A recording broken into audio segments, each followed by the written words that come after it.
Hello, welcome listeners to another episode of Listen, Learn, and Love, hosted by Richard Osler. My guest on today's podcast is a returning guest. I'm going to share his journey with OCD and Scrupulosity, my friend Douglas Williams. Welcome to the podcast, Douglas. Thank you. Glad to be here. Doug is president of two clubs at BYU, and he's also a double major. We'll get to that in a second. Maybe you'll have twins to start off the bat. Just keep the pattern going. But I am a twin, so oh my gosh. twos are in my makeup. That is funny. He was on episode 861 with three other fine BYU students talking about a club at BYU to help solve porn use called Unalone BYU. You can check out that podcast if you'd like to learn more. That's episode 861. Today we're going to talk about his work at a club at BYU called Real OCD Club. That's the Instagram account is just Real OCD Club. It's the Real OCD Club at BYU, and it's a club I became aware of maybe 8 years ago, and occasionally a guest will come on and share their story, and we haven't had one for quite a while. So when I met Doug a month ago and he mentioned Scrupulosity, I just thought I'd love to have you share your story. Doug is a double major, as I referenced earlier, in geography and social sciences. Love to become a high school teacher. I love my high school teachers. And he's married. He's from Ogden. He got married last August. He served in the Ukraine, Kiev, Moldova mission. And during COVID was evacuated out of that mission. He spoke Romanian in that mission and now teaches the MTC to people going to Romania. He's been there several years, and I can remember my high school teachers and my MTC teachers. Both of those groups of people really helped me, so thanks for all you're doing. Listener, Scrupulosity is really important to our family. We had a son, our youngest son, Ben, was undiagnosed as he went on his mission and got in a really dark place, and it attacks the best of the best that want to actually do the right thing and be completely clean to be able to help others find the gospel of Jesus Christ. And some of these stories that guests have shared on our podcast about Scrupulosity have been heartbreaking. I wish as a father I knew about Scrupulosity long before we started having kids, because we could have helped our kids. As a local leader, there were obviously YSAs that I didn't realize what was really going on here. Scrupulosity was sort of the core of the iceberg. And so I'm grateful for brave people like Douglas that step forward and share their stories. We said a prayer for you, our listeners, that this will help you if you're working through OCD, Scrupulosity, if you're a parent or an ally trying to figure out how to support others, and the things Doug shares with you will be helpful. Is that okay for an introduction, Doug? Yeah, that's brilliant. Okay, well, you can start wherever you want. I think you were mixed diagnosed for a long time, but just start at the beginning, wherever you want to start. Yeah, so the beginning, that's a very interesting word. So as I've reflected, now that I understand what OCD and Scrupulosity is, as I've reflected on my life, I think it's something I've dealt with for most of my life since I was really young. And OCD, just for anyone who is unfamiliar with that, is a mental health disorder, and it typically involves two major components. There is the obsessive component, and the obsessive component is thoughts or impulses or images or whatever it is. It just enters your mind and it freaks you out and it makes you nervous, anxious. It could be anything. In the case of Scrupulosity, the intrusive thoughts that you tend to get revolve around religion and faith and your worthiness and your standing before God. So that's the obsessive side. You get these thoughts that are extremely stressful, and that leads to the next part, which is the compulsive part. Compulsions are things that you do to try and get rid of the anxiety. So that can be very physical things. The stereotypical example for people who struggle with things like contamination OCD is they wash their hands a lot because they want to be certain that there's no germs on their hand. And so they do over and over again. If there's even the smallest chance that there's still germs on their hands, they'll wash their hands again. In the case of Scrupulosity, it often looks like confessing your sins a lot, or praying a lot or trying to study your scriptures just right. It can manifest in a lot of different ways. And the idea of those compulsions is it's your brain trying to get rid of the anxiety in whatever way it knows how. And the thing about compulsions is they do seem to work for a little bit. They do relieve the anxiety, which is a problem because they don't actually solve the anxiety long term. They just make you feel like you did something right. And because you get that relief when you act on a compulsion, that strong drive to do something to get rid of the anxiety, that reinforces in your mind that those thoughts you had that were causing you stress or anxiety are real and that they are a danger. And in order to get rid of it, you have to do your compulsion again. And so, as people describe it, it often looks like a cycle where you've got your impulsions on the top, sorry, your obsessions on the top, your compulsions on the bottom. You get your relief, and you just keep going on that cycle. But anyways, I think back on my life, and have experienced everyone experiences intrusive thoughts, but people with OCD tend to get intrusive thoughts that are very anxiety inducing, and it's hard to let go, and you attach a lot of meaning to them. And so for me, I think back to the first intrusive thought I can remember. I was probably 10 years old, and I remember my parents were planning to take us on a trip, and we were going to drive there, and it was going to be great. But I had this horrible, awful, intrusive thought that we were going to get in a car crash and die, which is a thought that occurs to most people who have any sort of sense of self-preservation. However, for me, it was intense. It was like, we are going to die if we go on this trip. For some reason, my brain was like, I can tell the future. I know this is going to happen. And I was stressed about it. I told my parents, like, we can't go. We shouldn't do this. And somehow convinced my parents to not go on the trip. But that was the first intrusive thought that I had of many. And I didn't think anything of it. But fast forward to right before my mission. Um, the thing about preparing for a mission is you tend to be very focused on worthiness. And that's a good thing because you want to obviously be living in a way that is, conducive to inviting the influence of the Spirit into your life, and also living in a way that you can live what you are teaching. However, this preoccupation with worthiness is challenging for somebody with OCD because when you have OCD, your brain locks on to that. And suddenly you always feel like you're unworthy. You get all of these intrusive thoughts, these ideas that, oh, what if I am not worthy? What if I didn't repent enough? What if I, what if, all of these endless what ifs.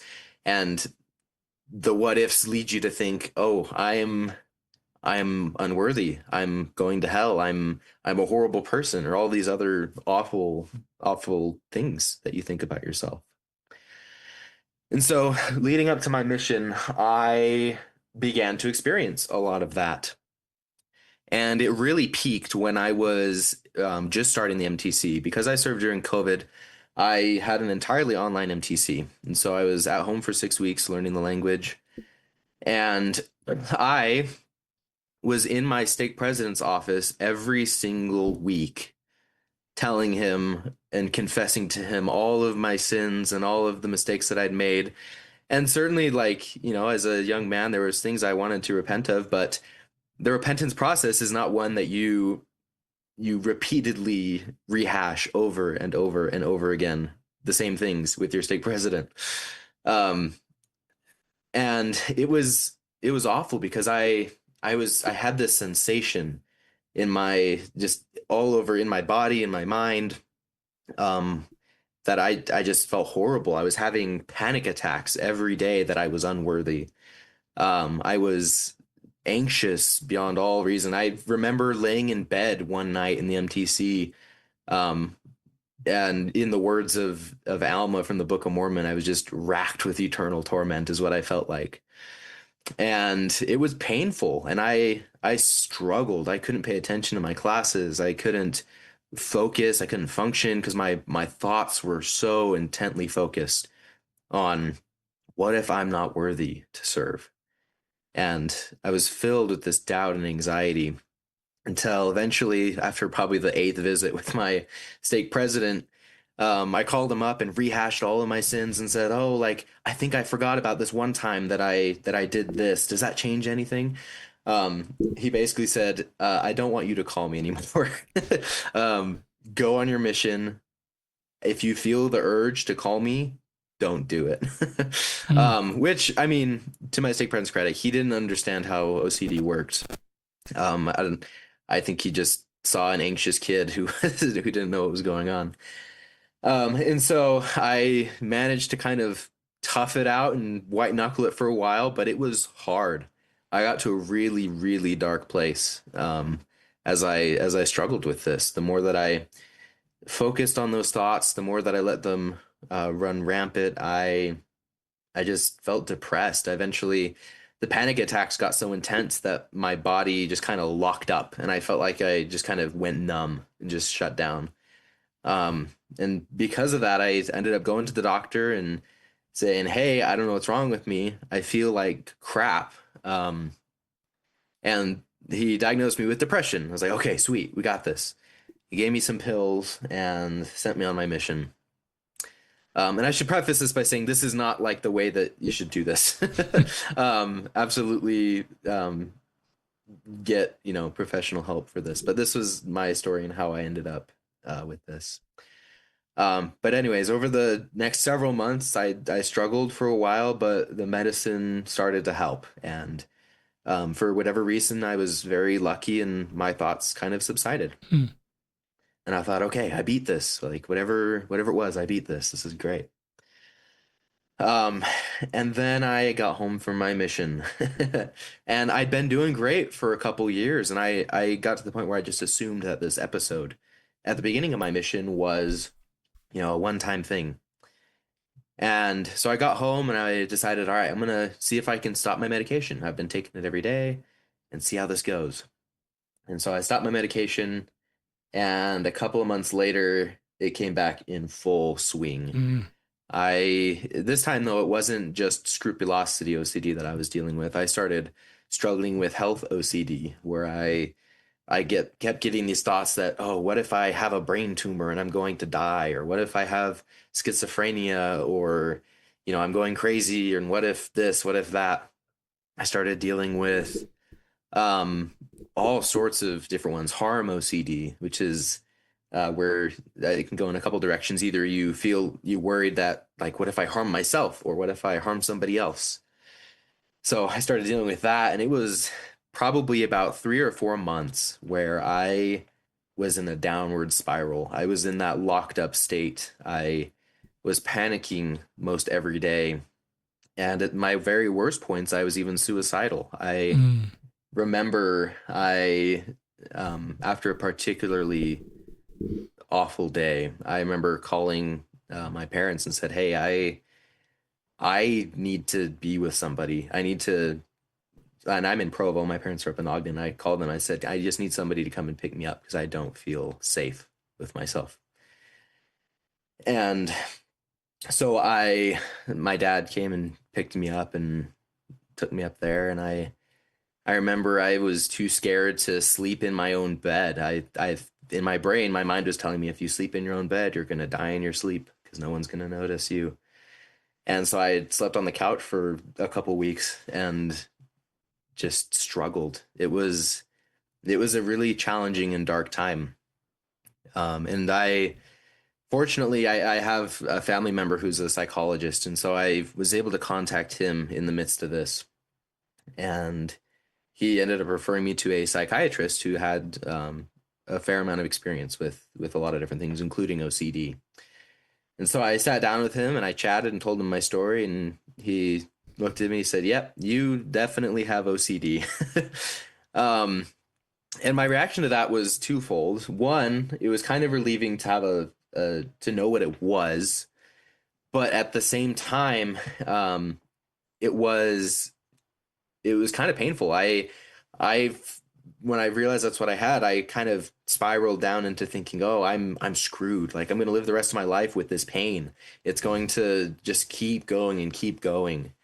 And for me, that was the worst part, that just there wasn't much relief from the pain, the panic attacks, the anxiety, um, the depression. It was an incredibly painful time. But with that psychiatrist's help, I ended up getting on some more medication. I developed some healthier habits of living, exercising. I ended up finding the real OCD club when I was in my first semester at BYU, and I just did a lot better. I started improving gradually and slowly. I stopped having as many relapses into my thoughts.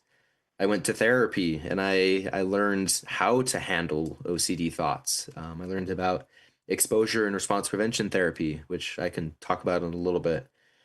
But eventually, as I worked on this and I was patient and um, didn't allow myself to give in to the despair of learning that I had OCD, I got better.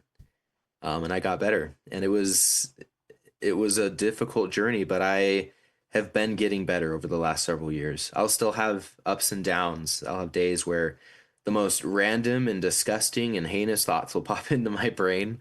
But I'm to the point now where I am okay with that. I've learned to accept discomfort and to be comfortable with discomfort. And so that's been a wonderful, wonderful thing for me. And I was married in August. My wife also has OCD. And so something which is kind of a perfect storm at times, but it's also wonderful because she and I both understand what's going on with each other. And we've been able to establish healthy boundaries and rules where if one of us is seeking reassurance for something, we can ask him, like, is this OCD, or or do you genuinely want to know? I have a 24-hour rule with her where I'm not allowed to ask for reassurance, or if I'm anxious about something, I'm not allowed to ask her about it for 24 hours. And if after 24 hours I'm still hankering for it, I can ask. But that's just one example of some rules that we've set. But yeah, so I've dealt with OC of different types for several years now, and the thing about it is OCD thrives in uncertainty. So if there is any subject in your life, particularly subjects that are important to you, like religion or your health or your relationships, and there is some measure of ambiguity, it doesn't matter how much there is or how little there is, that's always a target for OCD. Your OCD will pop up and say, what if God isn't real? Or what if you're unworthy? Or what if the bishop didn't understand your confession well enough? And because of that, he didn't make an informed decision about your worthiness. And so you're obviously unworthy. And so, I mean, the thoughts just go on and on. But if there's uncertainty, that's a place that OCD can thrive.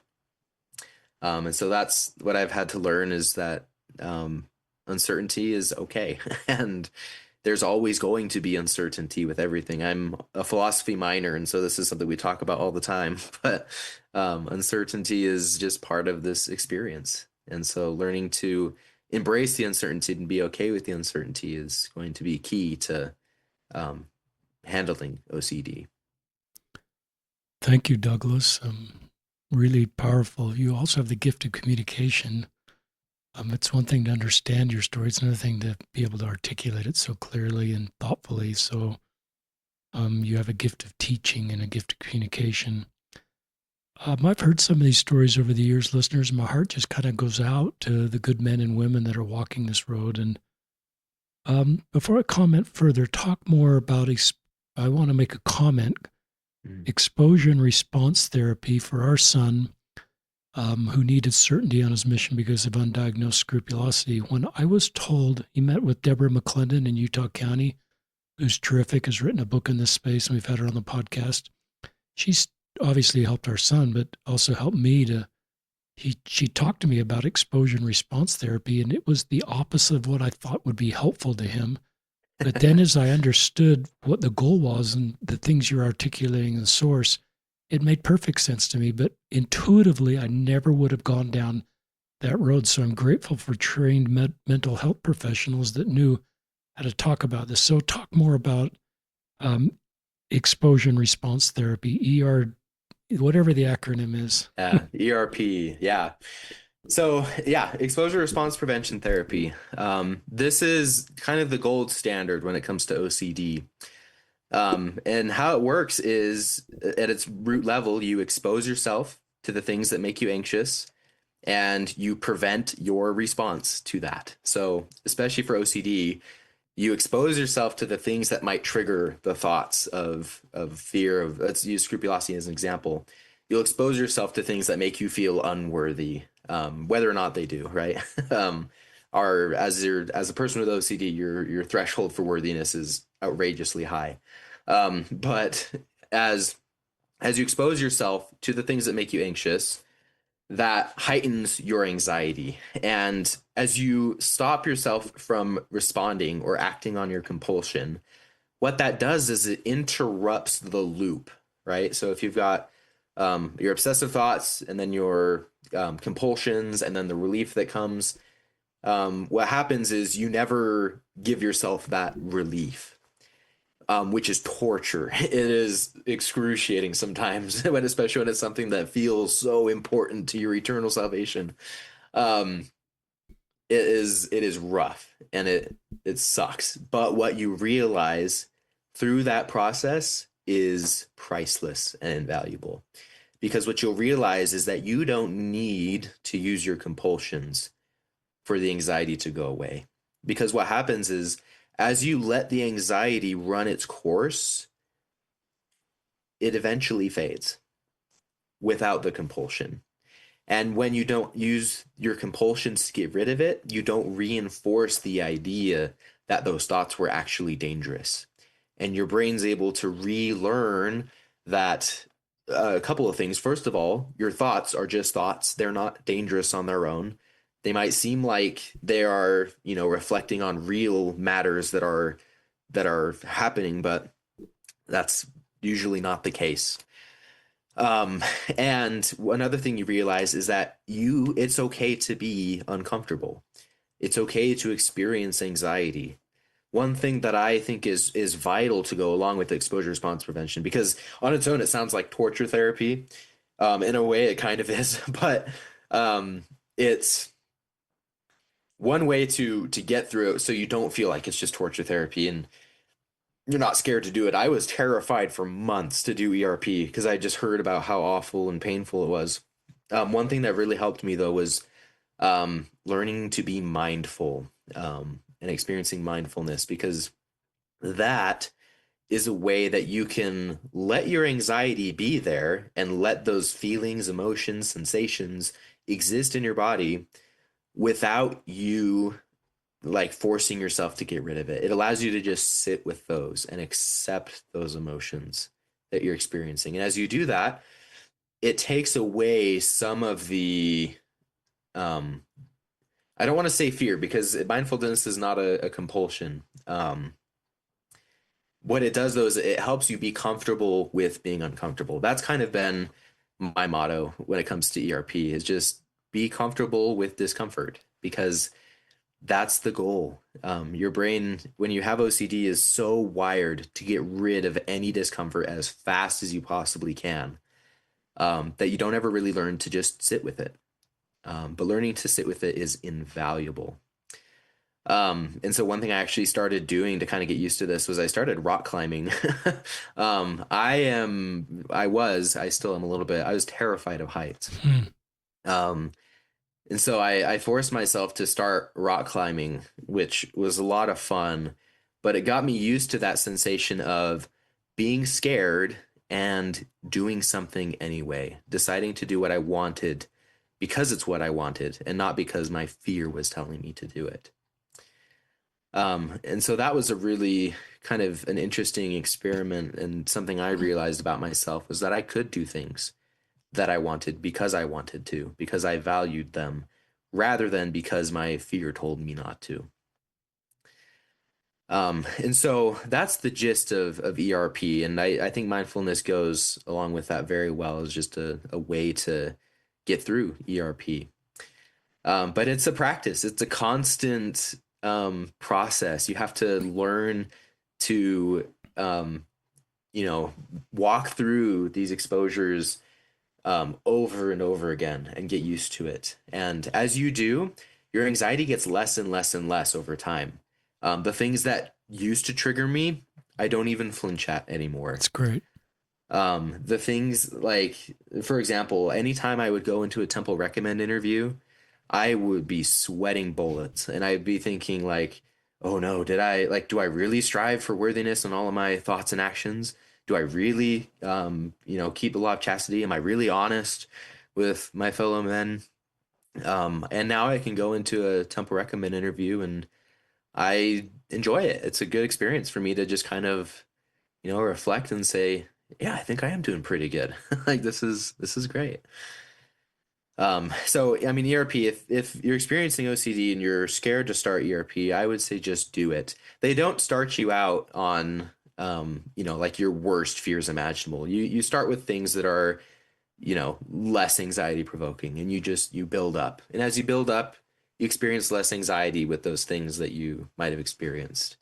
So, for example, if your scrupulosity is telling you that you are dishonest or you're not worthy of a Temple Recommend, instead of walking into a Temple Recommend interview and telling your whole story, your first exposure might be, I'm going to read the Temple Recommend questions. Or even if that's too intense, you might say, I'm going to, I don't know, I'm going to go walk on the temple grounds or something like that. So you start out with smaller things and then you can build up as you get used to that anxiety. You'll have much more strength to work on those other things that might be really stressful. It's really practical, very helpful. Uh, you know, I'm going to read a little bit from another episode if I can, because you're reminding me of episode 557, Noah Walker. And he talked about subsets of OCD that he had, including, if I can say the word, pedophilic OCD. Then Yeah. he talks about something that was really interesting to me. Maybe you're aware of this, Douglas. He talks about egosyntonic Mm. thoughts that line up with your values and I can't read, Ego dystonic. dystonic. Yeah, you're aware of these words that don't line up with his values. And that really helped him. You're familiar with these words, and maybe you can explain them because Yeah. it sort of normalized thoughts. You're trying to normalize thoughts, and thoughts don't have power, and they're not really reflective usually of what we want to do. But I just, as a young man in the church, I just tried to control my thoughts and thought that was part of my discipleship and sing songs and never have a thought that was inappropriate. And now I just want to go back to that 15-year-old self. And I didn't have a big OCD thing or scrupulosity, but I was really uncomfortable with the thoughts entering my 15-year-old brain. So talk about those two terms if you want. It sounds like you're familiar with them. Yeah, absolutely. So, one thing that is really important when you have OCD is that you identify your values. What is it that you truly desire in life? For me, some of my values are God, my family, my education, my work. Those are things that I value, that I want to do well. And they're things that on whatever circumstance, I want to choose to progress towards those values. Um, Thoughts can be either ego syntonic or ego dystonic. Ego syntonic means that it is a thought that is aligned with your values. So you might get a random, if I value my family, I might get a random thought that says, I should go and take my son for a walk or something like that. That's an ego syntonic thought because it is aligned with your values. You want that thing and that it will progress you towards your values. Ego dystonic thoughts are thoughts that are not aligned with your values. And the funny thing about thoughts is we really don't have as much control over them as we like to think we do. And so we get ego dystonic thoughts all the time. For let's say you value being a nice person. And then you get the thought, I want to punch somebody in the face. That's an ego dystonic thought. With OCD, ego dystonic thoughts tend to be a little crazy. For example, Let's go to the pedophilia OCD example. That is one. And by the way, whenever we talk about subsets of OCD or topics of OCD, that those topics absolutely reflect nothing about a person. If anything, it shows you what they value the most to not happen, right? Because OCD attacks those things that you value the most. And so let's take pedophilia OCD. If you experience pedophilia OCD, you might get a random thought in your head that says, what if I'm attracted to that child? Or what if I accidentally had a sexual contact with that child? And that freaks your brain right out. And the reason it's an ego dystonic thought is because you obviously do not want to be a pedophile. You don't want to act on pedophilic thoughts. However, that thought is against your values. It is, and that's why it's so stressful, by the way, is because it's against what you value. And so understanding the difference between those and learning to recognize when your thoughts are egosyntonic or ego dystonic can be very helpful. Because when it comes to OCD, we tend to wrap up our emotions and our thoughts with a lot of meaning. And we tend to think, oh, well, if I am attracted, if I think I might be attracted to that child, therefore I am attracted to that child. I'm a pedophile. And so those thoughts they can weigh you down. And so you need to understand what it is that you really value. Take some time when you're not going through it and write down some values and decide what it is that you really want. And I think most people would be able to identify those fairly easily. And then when you get random thoughts in your head, acknowledge that those are thoughts. Those don't have anything to do with your character. Another example of this is in the church sometimes, and especially with Scrupulosity, we talk about how promptings of the Spirit feel to us. One lesson I learned as a missionary is that I do not feel the Spirit. Most of the things that I feel are anxiety or stress or, joy, different things. One problem that I encountered as a missionary was I would get these spiritual warnings with quotation marks around it, where I would think, oh, I shouldn't do this thing, or I need to repent, or, whatever it is. The fact of the matter is, those thoughts were driven by anxiety. They weren't the Spirit trying to tell me something. And for me, that's been a good indicator, is because one thing I value is following God and doing what God would have me do. And if you study the scriptures and listen to the teachings of modern prophets, it's pretty clear what God expects you to do. And so when you get these anxiety-inducing thoughts and you recognize that they are anxiety, for me, I've had to just say, look, God knows I have OCD, and He's not going to communicate with me in a way that feels like OCD. And maybe I risk missing a prompting here or there, but that's fine. That's part of the journey of mortality.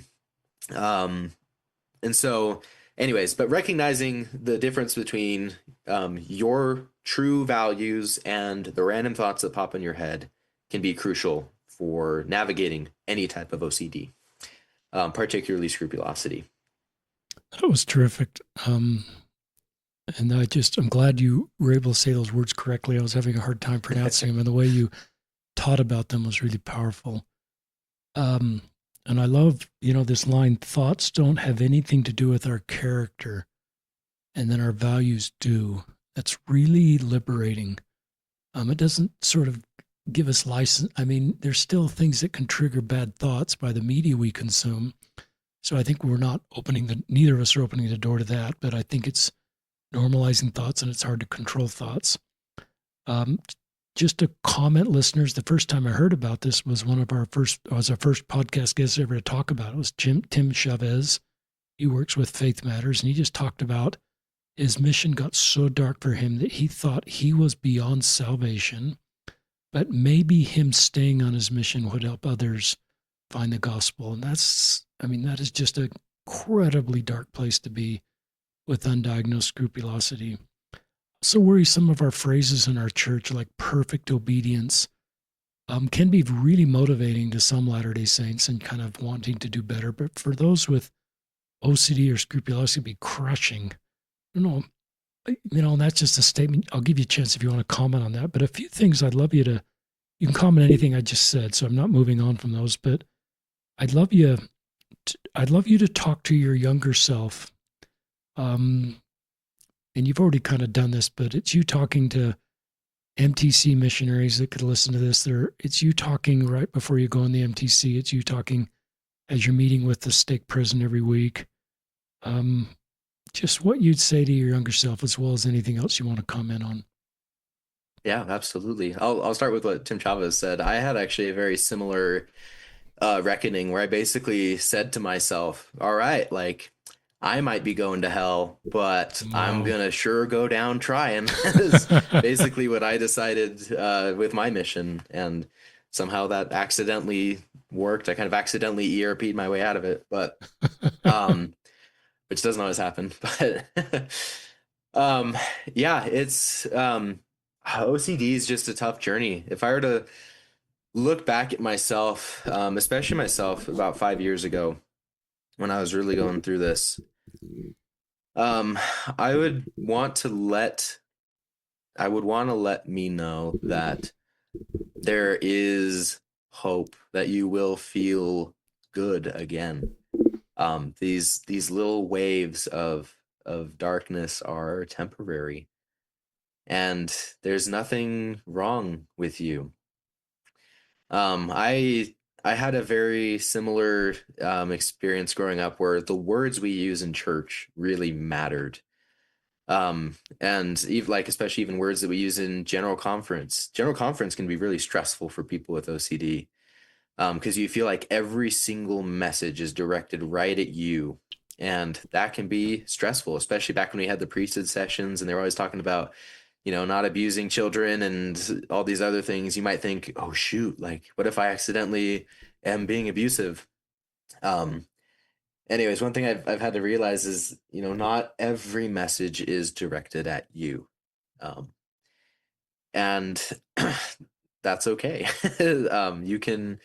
You can do your best and trust that the Lord will direct you in the ways that he needs you to be directed.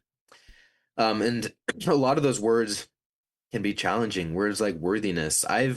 I've just made it a habit to get rid of that word from my vocabulary and I just use the word preparedness. Are Wow. you prepared to make covenants in the temple? Are you prepared to live those covenants? Are you living in a way that you are um it's going to be harder for you to break those covenants on accident? Um and to me that's been a lot less weighty because it feels more like prepping for an exam than it does, you know, putting my the worth of my soul on the line, which sometimes gets conflated with, our self-worth. Our self-worth is no different from the day we're born to the day that we die. The Lord loves and cares for us the same, and he wants us to be with him. And so I just replace the word worthiness with preparedness, just because for me that makes a little bit more sense in my head of what's really going on um, with those interviews. And so, yeah, the language you use matters. Singing a song in your head when you have a bad thought can very quickly become a compulsion if you have OCD. And then pretty soon you're singing the song 6 times in your head because you're worried you didn't sing it quite right. And if you didn't sing it quite right, then your thoughts are going to send you to hell.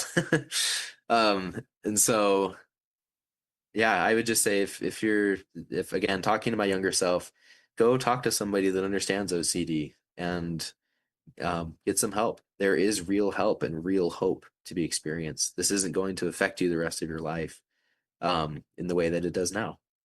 And even though you'll still have random thoughts here and there, you can learn to live with them and experience joy. And in fact, my testimony now is much stronger than it ever was because of my OCD, which is a little counterintuitive because for a lot of people, OCD can drive you away from the church. When you just feel so much fear and anxiety. Church and the temple and ordinances do not bring joy to your life when you have OCD. They bring intense stress and anxiety. Um, but through my OCD, have learned to love God. I've learned to listen to the Spirit in new ways, and I've grown closer to Him through this process. That's beautiful, Douglas. My wife sometimes she has a great relationship with the people in her community, and sometimes moms that are a little young. We have our kids have left home, and sometimes younger moms that are kind of new on this road to reach out to her. And sometimes she'll have a parent of a younger child, like 7, 8, 9, that are kind of recognizing there might be some signs of OCD. They probably don't use the for scrupulosity. Any thoughts for just parents of younger, how to see this in younger kids? And I realize you're not a therapist, but you have real practical experience in the space. Any just advice to parents that are or are trying to create an environment that they're just assuming some of their kids can have OCD and they want to create an environment that doesn't add to that or makes it a safe place for them to open up and understand OCD as they walk this journey earlier than you were able to get help. Yeah, absolutely. Me and my wife have talked about this. Since we both have OCD, the chance is pretty good that at least one of our kids will have it. And actually right now my mom's going through this with my younger sister. So she actually seems to be exhibiting some signs of OCD. And my parents aren't super familiar with OCD and how it works. I've kind of navigated a lot of this journey on my own, and they've been supportive. But as in terms of the nitty gritty of OCD, that's been a lot of in my purview. And so she called me the other day and asked what to look for in my sister. And so, I mean, just kind of some practical things to look for. Things, first of all, if they are anxious all the time, I mean, you should probably get that checked out because that could just be anxiety, it could be OCD, could be stress, could be a lot of different things. But another one is um, constantly asking for reassurance is a really, really common compulsion when it comes to OCD. Especially if you've asked for reassurance about it before. That can be a common one. Um, a lot of the times we look for the very stereotypical ones, like do they wash their hands a ton? Do they have to have things just right? And if they don't, they freak out a little bit. Um, do they have some repetitive, things that they do over and over again, kind of ritualistically? And while none of those are sure signs of OCD, and there's a lot more ways that OCD can manifest, a lot of ways that are just in the mind. Um, those are maybe some things to look out for. And if you're curious about it, I'd say just go talk to a professional who understands OCD. Sometimes going to just a regular therapist can be challenging. Before I was diagnosed, I saw probably 6 or 7 different therapists and went to at least 3 doctors, and all of them would just say, "Oh, you're anxious and depressed," or "You're anxious and maybe you have PTSD," or just all these different combos. And they would drug me up with like, here's something to up your emotions, here's something to down your emotions, here's this or that. And I was misdiagnosed for a long time just because I didn't meet with somebody who actually understood how OCD worked. Another thing to remember is that a lot of the thoughts you experience with OCD are incredibly embarrassing or frustrating, or you might feel like they're shameful. And so opening up about those thoughts is tough. You might feel like you're the only person in the world going through what it is you're going through. And it's terrifying. You don't want to open up about it. Um, and so that can be a big one as well. And if you suspect somebody has OCD and um, they don't want to talk about it, don't take that as like, they don't like you. That's just, it's a hard thing to talk about. I remember when I opened up for the first time about my OCD to a therapist, I thought I was crazy. And I was like, this guy is going to think I am nuts. Um, but it works out in the end. That was terrific. Yeah, I think if I could go back, listeners, I would, as my kids got in their later teenage years, I would probably, introduce OCD and scrupulosity to them. And because the shame around the thoughts, I always thought Satan's greatest tool is shame, to keep us falsely thinking we're no longer worthy of God's love, and thoughts can create shame, like you talk about. There's no behavior there that's shameful. It's just thoughts and the false conclusion that no one else is thinking the same. So I think as parents, if we can, and maybe even vulnerable in ourselves, I was a teenager. I had some pretty random thoughts come in my brain, and I learned that those didn't line up with my values, and talk about values. And sort of normalize thoughts and try to create an environment where kids will open up about what's going on in their brain. Um, and sometimes the best way to do that is just tell them how you respond if they open up and what your reaction will be if they, and maybe it's sometimes behavior related, where they're not living the church teachings and they don't want to tell you that, but or they don't believe the church teachings, some of them. So creating an environment where they'll open up, especially in those teenage years, late teenage years, where you're the safest place for our kids to own up to what's going on in their mind, because that's how we can best help them. I've thought about mission prep class. One of my hopes is I wish I wish this were part of mission prep somehow for not only the priesthood leaders and the mission presidents, but the missionaries. And I wish that had been part of our son's road, that he would have been exposed to what scrupulosity is and sort of probably had the intellect to self-diagnose himself. I think when people understand what it is, it's pretty easy to self-diagnose. Yeah, I self-diagnosed myself before I went into the doctor. I did research. I was like, I think this is what I've got. And so, there's some really wonderful tools to help us understand what's going on. We still need professionals like you, still reached out to professional, but I just wish that was normalized that, because, and talk about your MTC. Can you tell, because you teach at the MTC and you're not a mental health professional, but can you sort of see sometimes an elder or sister that you think has this? And I'm just curious, in your area of responsibility, can you go down these roads and kind of introduce these things and point them in the right direction? Yeah, so as somebody who has OCD, I definitely can recognize it when it's happening.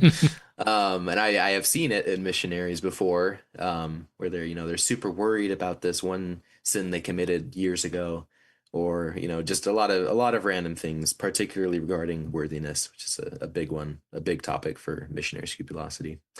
Um, right now, the only resource that is like published and written that is remotely related to, well, okay, let me backtrack this. As far as the standard missionary materials, there is Adjusting to Missionary Life, which has one little passage on like what to do if you repent but you still don't feel like you're forgiven, and their whole advice is go talk to your mission president. Oh my God. I wish it would say something like, if what like I repeatedly feel guilty for past things, or I repeatedly I don't feel worthy for whatever reason. That would be a little more helpful. But there are resources. I At the MTC, I can, if a missionary comes to me, and they're obviously struggling in some way, I can point them to the MTC counselors, and they can be super helpful. Um, there's also missionaries who I know come in who know that they have OCD, and Good. I'll do my best to tailor my teaching to that, Wow, that's really by cool. focusing on grace and less on the letter of the law. Um, Grace is a huge topic when you have OCD. Learning to understand that, yeah, there's probably things in your life that you didn't fix or that you can't ever fix. But because of Christ, that's all covered. Trust God enough to, when Christ says, I can cover your sins, that He wants to, and that you're not going to be perfect. So that's one way that I've been able to help, in my small sphere of influence at the MTC. That's great. I love you pointing to our doctrine as part of the solution here. That's terrific. Talk about, this is a leading question, listeners. I usually try not to do those, but why has this journey with OCD and scrupulosity made you a better husband and will make you a better father? Yeah. So as I mentioned already, my wife also has OCD. And because of my experiences with OCD, I've been able to support her as she struggles with OCD, and vice versa. She's been able to support me, um, because we understand what's going on. We understand attitudes or behaviors that might be unhealthy, to reassure them constantly and things like that. So in a very practical sense, in my marriage, it's really helped in that way. Additionally, though, when you struggle with OCD, I think you tend to, at least in my experience, I developed a lot of empathy for people who struggled with things. I think before I dealt with OCD, I didn't really think much about mental health as a I mean, obviously I knew mental health was a real challenge, but it didn't impact me very much. I didn't think about it as like, oh, this is a real thing that is very painful for a lot of people. And for me, I completely transformed in that I now have so much empathy for people who struggle with mental health of every variety. And that's one of the reasons I am now running two clubs, one about people who struggle with OCD and one for people who struggle with pornography. I understand how painful it can be, and I want to help. I want to support those who feel like they're alone. Um, a transformative part of my OCD journey was when I showed up to the Real OCD Club and I realized there's other people who get me. I'm not alone. I could say my crazy thoughts and they would just be like, yep, I had that one last week.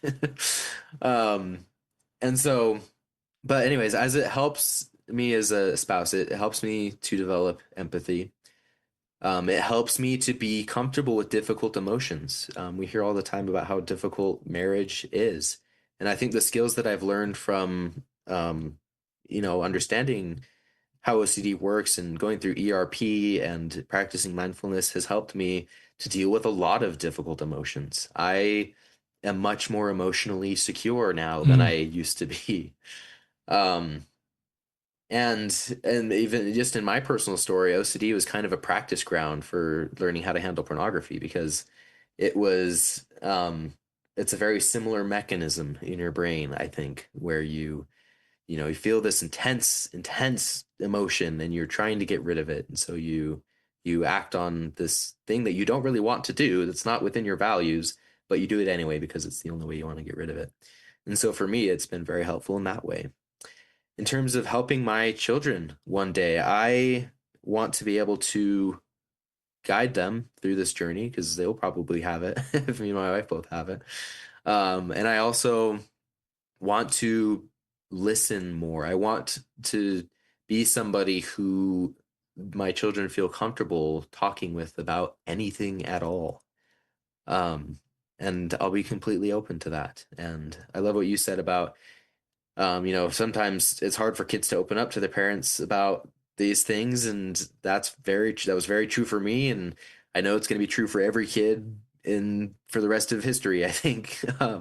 But I hope that my experience with OCD has prepared me to be a better father in that way, that I can be open and understanding to them it's and great. listen. I love that. I love the Christ-like attributes that Preach My Gospel talk about. And sometimes those of us that walk complicated roads and get stretched, our ability to have those attributes in our lives are enhanced as you share. How do people at BYU join the Real OCD Club? Yeah, so if you're a BYU student, just you can hop on the club's website and join. You can just show up at our meetings. We meet every Thursday night at 7 in variable rooms, but feel free to come in. We like to keep it very chill. There's not every activity is going to be OCD focused. A lot of them will just be a chance to socialize and know that you're in the room with other people who know your brain and have experienced these things. What's the And that's the main website? goal. I know the Instagram account. What's the website? Is there a website? Sorry, just the BYU Club's website where Okay. They're they all store listed all of there. their club info. Yeah. Got it. Anything else you'd like to share with us, Douglas? Just to anyone who thinks they might be going through OCD right now or is freaking out about anything I've said, it's gonna be okay. You got this. There is hope and there is a light at the end of the tunnel, even if it feels like it's been dark for a long time.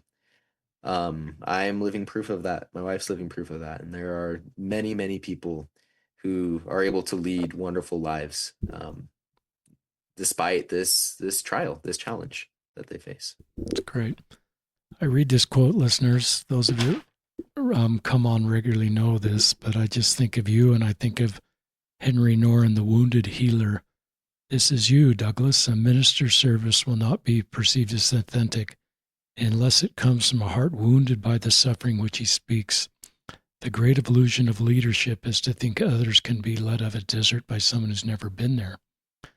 So you know this desert really, really well, and your ability then to authentically lead people out of this, like you're doing with these two clubs at BYU and your personal ministry and your work at the MTC, and coming on this podcast is it's a, I don't know if a silver lining is the right term, but it's the reality of we're all wounded healers to some extent, but the ability to talk about these journeys we're all on gives other people hope. And this also scales to other deserts because you just have better principles and better tools to help other people walking sister deserts, so to speak. And so you give me hope for the future, Douglas, and wonderful young men like our own son that were undiagnosed till he got to Samoa and got in a really dark place. And we, as parents, were trying to figure out these puzzle pieces we were seeing, and our bishop and stake president were great involved. And we couldn't put together the puzzle pieces to get figure out what was going on. And I had a friend who was a therapist, and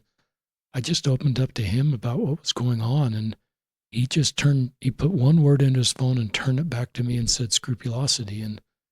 And it was a path of healing for him, because once we had the diagnosis and a mental health professional had understood it, it wasn't like this.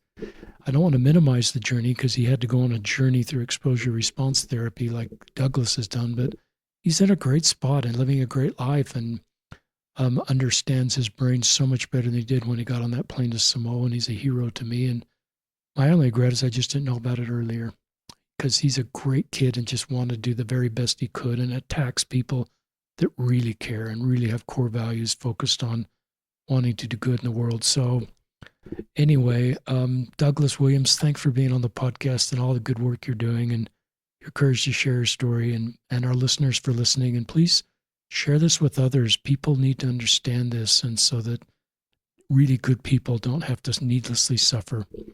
And so this is Douglas Williams and Richard Ostler signing off from another episode of Listen, Learn, and Love.